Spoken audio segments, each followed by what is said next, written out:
as for the Su-57. At one point, we offered our friends from India to jointly develop this aircraft. It is a 5th generation aircraft. I believe it is the best in the world today. But our Indian friends said at that time, well, let's see how you manage it on your own. In principle, it could have been. This aircraft could have been a joint project of us. We developed it independently, and of course, we are ready to work with India and supply it. And to further develop it,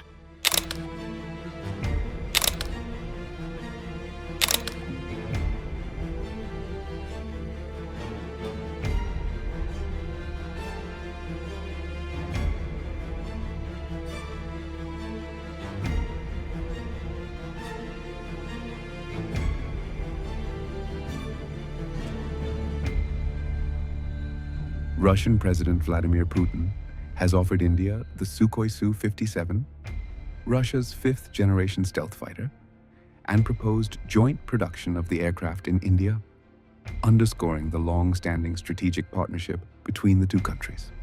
Moscow has been New Delhi's principal defense supplier for decades. However, supply chain disruptions and delivery delays linked to the war in Ukraine have prompted India to diversify its military procurement and reduce its dependence on any single source.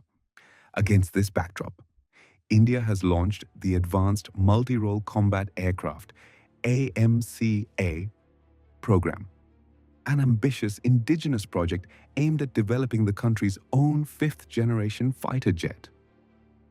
In an interaction with heads of leading global news agencies on Thursday night, Putin delved into various aspects of India-Russia defense and military ties, and said Moscow is still keen to involve New Delhi in the Su-57 aircraft program.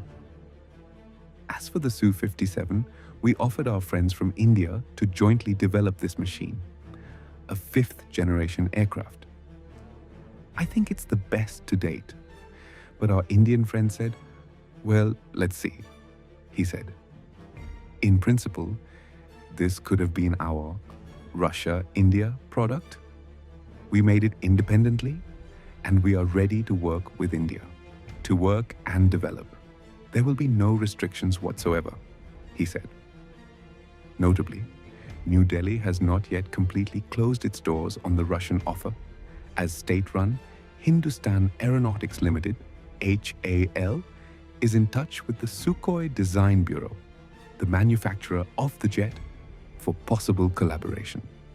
As the aircraft under the AMCA project is unlikely to join the Indian Air Force, IAF, before 2035, the government is considering the procurement of at least 2 squadrons, around 36, of Su-57s, provided they fulfill the technical specifications.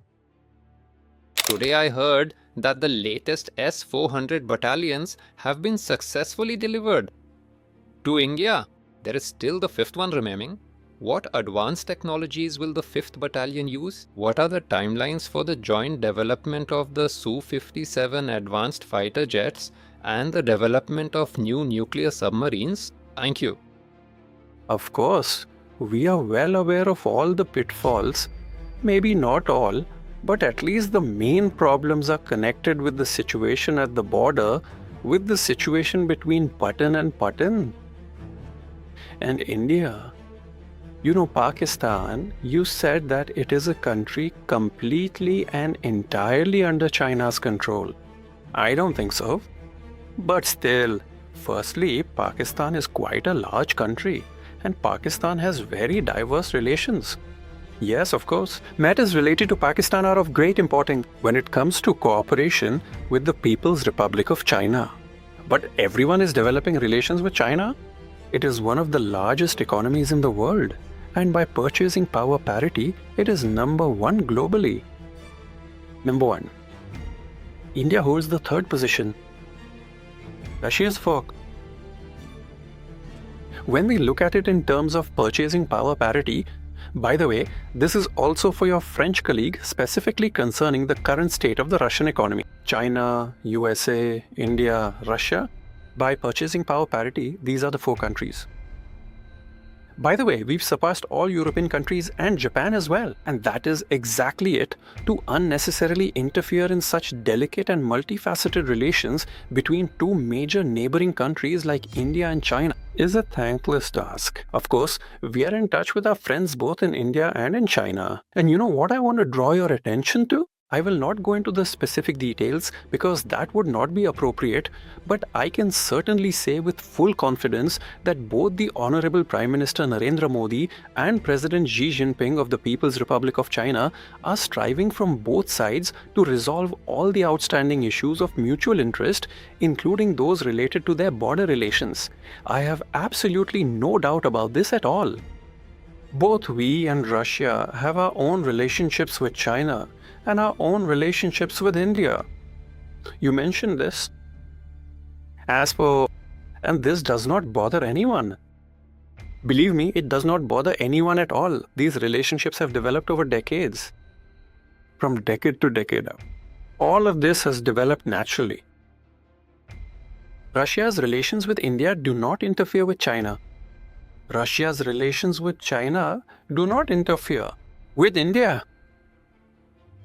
And the partnership of these three countries benefits everyone. Now we are talking about BRICS. Do you know where BRICS was born? Right here in St. Petersburg. It was here that I once suggested a meeting between the leader of China, the head of the Indian government, and yours truly. So the three of us met here, and thus RIC, Russia, India, China, came into being. And we found topics to discuss, found common ground where we could reach agreements. And we did come to agreements. Later on, Brazil joined us, asking to participate in the trilateral format. That's how BRIC was formed. And then South Africa, that's how BRICS came to be. Well, after that, the expansion continued. So whenever we meet and talk, we come to agreements. I repeat, there are absolutely no issues regarding Russia's cooperation with China or with India. And everyone is well aware of our long-standing cooperation in the field of military technical collaboration. Yes, we are working together. And we are working with India as well on the development of modern weapon systems. Well, the whole world knows about it. The BrahMos medium-range missile is well known. Now it is available for both naval and land-based deployment, and so on. We are continuing to develop such projects. As for the Su-57, at one point, we offered our friends from India to jointly develop this aircraft.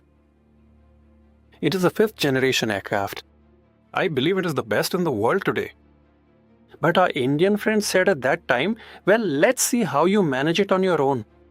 In principle, it could have been. This aircraft could have been a joint project of us. We developed it independently, and of course, we are ready to work with India and supply it, and to further develop it. There are no restrictions here. We have no limitations at all. The same applies to air defense systems as well. So, well, air defense systems, it is important to have them individually, to have separate units. But it is even more important to create an integrated air defense system. That means, what does that mean? It means working across different altitudes against various targets, low-flying, slow-moving, and high-flying ones. Important. All of this should be integrated into one information system that would operate in real time. This is not an easy task, it is high tech. But now we work entirely on our own terms, moving into this new system. While not everything has been fully decided just yet, it is simply a very unique experience for us. Unique? There's no such experience anywhere. We have it, and we are ready to share it with our Chinese friends as well as our Indian friends. And we are sharing it. Work in all these directions is ongoing, and it will continue with India as well.